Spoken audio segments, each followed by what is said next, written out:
Good day, ladies and gentlemen. I'm Dr. Lee, and welcome back again to 5 Minutes with R. So, one of the inquiries I get is how can we conduct biodiversity and ecological data using R? And for today, I'll use an example of one of my closest data set that I've been working with is to look into the benthic cover of coral reef.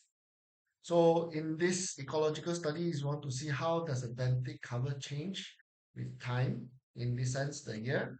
And there are 10 types of benthic cover, the hard coral, soft coral, recently killed, nutrient indicating algae, sponge, rock, rubble, sand, silts, and others.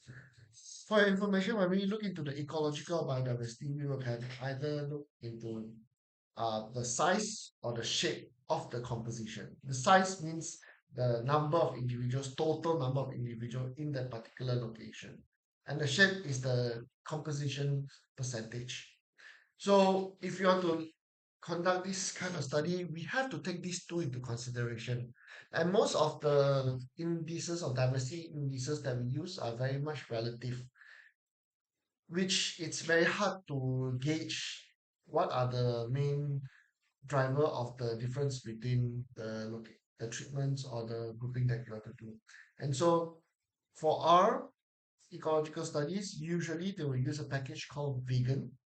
And this package vegan will start with package vegan will help us in conducting ecological studies with a lot of functions such as NMDS, ordinating your data into distant space, and as well as conducting permutative ANOVA. So for now, let us start off by looking into the diversity indexes.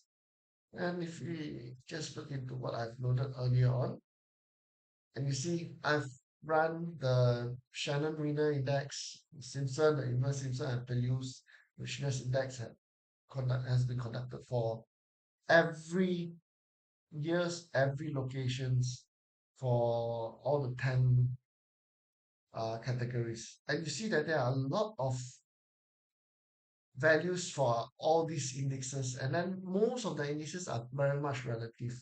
You cannot say that 4 is the maximum diversity value. However, you can say that 4 is one of the highest relative diversity in the whole data sets. Like for example, in this case, the highest is 6.7, and 6.7 not necessarily is the highest for whole general inverse Simpson's diversity history. It's more on for that particular set, the highest is 6.7. However, if you are to look into further and we group it based on for this we group it based on the year, and you see that the value based on year still the highest for inverse Simpson, it reduces to 2.4. Rather earlier was uh 6.7. So what does it mean that these indexes for Shannon, Wienner, Simpson, inverse Simpson, and Pielou are very much relative. But if you want to look into a more empirical and as well as more solid output, then we have to use the ordination distance matrix.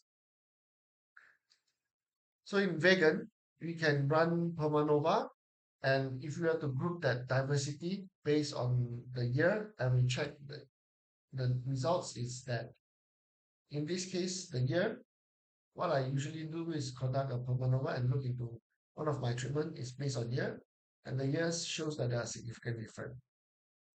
And if there's significant difference based on year, I'll follow up with using a pairwiseAdonis as a post-hoc test of Permanova. And from here, you will run it, and then you should be able to check which one has the significant difference among the or between the years. And usually it will have a sign here, a dot or a hashtag. And based on the value, even though it is significant different for the year's treatment, however, when it comes to post-hoc test, there's not much of a significant difference. So if we do not know what's the cause of it, we have to look into other treatment. But in this data set, we only look into the year, so the year doesn't show any significant difference between the years. And I found if there's a significant difference, then I'll follow up by simple analysis to look at what are the category or the group or the diversity that drive the differences by using simple analysis. And simple will show you in percentage cumulative. Um, like for example, between let's give a very simple example is between 2022 and 2023. Significantly that sand and as well as sponges were the two categories that drive the difference between 2022 and 2023. And between 2021 and 2023 will be sand and sponges and recently Cape coral. So by using Permanova and then Adonis, then later on using simple, you can check the whole more comprehensive way of looking into differences between your treatment, in this case by the year. And we can show that yes, there was significant difference based on Permanova, but when you look into the post-op test, there's no significant difference. But if you want to look into what are the categories that drive the significant difference, then you use simple to look into it. And if you want to project your data into a graph, I'll suggest using principal component coordinate analysis or non-parametric multidimensional scaling, NMDS. If we were to run the NMDS and we plot it, a normal plot will look like this. So this is a standard NMDS plot. It's not very appealing, but if you want to plot with the year category and as well as showing what are the categories that drive what difference among the years, then we can put some coloring into it. I usually put colors based on the rainbow color, and then I run the parameters, and later I'll draw an NMBS like this. So the year, the color is based on the year, and then this is actually the categories. The closer to the category the dot is, the higher or the more dominant that particular category. And the stress is 0.26. For an NMPS, a stress of 0.2 and below is much desired. Anything more than zero point 0.2 means that this graph is a little bit too much stress in the projection of the data points on the graph, which means the data is not that accurate. And so this is basically what I can do with using the vegan package to run ecological statistics.